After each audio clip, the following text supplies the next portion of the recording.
sana all ang mga Pilipino sa 20 pesos na bigas na inaalok sa Visayas ay wag na lang daw. Ang murang bigas daw kasi gimmick lang ng gobyerno ayon sa isang mambabatas. Sabi nga ni Congressman Rodante Marcoleta, imposibleng magtagal ang panlolokong ito ng gobyernong Marcos Jr. lalo't isinagawa ito sa gitna ng papalapit na eleksyon. Si Paul Montibon magbabalita. Ang pamamahagi ng tig 20 pesos na bigas sa Visayas ay itinuring ng marami bilang isang political gimmick ng administrasyon ni Pangulong Bongbong Marcos Jr.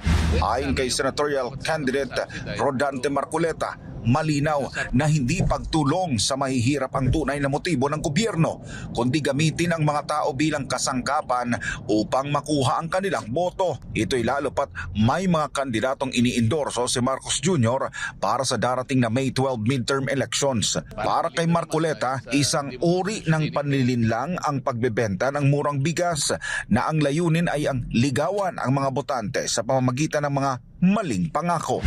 Makikita mo naman yung tiempo ng pagkakagawa nila di ba?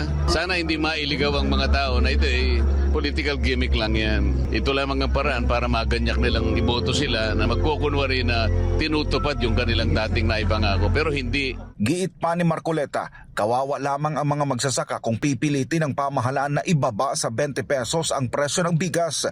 Tiyakan niya'y mamumulubi ang mga magsasaka kapag sa ganitong murang halaga bibilhin ang kanilang mga ani. Ang babagsak dito, yung presyo ng palay, lalong kawawa na naman ang mga magsasaka. They're sending the worst message to the farmers na talagang wala silang malasakit sa mga farmers. Kung sino man nag-isipin ito, talagang pansarili na naman ang kanilang iniisip. Alam nila ito, huwag na tayo maglokohan. Bukod pa rito, isa rin anyang malaking insulto ang 20 pesos na bigas, lalo pat nabalitaan niyang hindi pang tao ang kalidad nito. May mga reklamong mabaho at may bukbok ang mga bigas, isang malinaw na pagpapakita ng kawalan ng malasakit sa pamilyang Pilipino na umaasa sa pamahalaan para sa kanilang mga pangunahing pangangailangan. Babalitaan ko rin, marami nagsasabi na marami bukbok daw at saka halos di na makain. Parang totoo nga kasi saan ka kukuha naman ng dinurado halimbawa ang quality pagkatapos 20 pesos. Sabi noon ni Vice President Sara Duterte, ang murang bigas ng pamahalaan ay hindi pang tao, kundi panghayop. Isang matinding pahayag na nagdulot ng kontrobersiya. Ang gobyernong Marcos Jr. nauna nang nangako ng murang bigas sa una nitong taon sa panunungkulan, pero ngayon lang ito na ipatupad.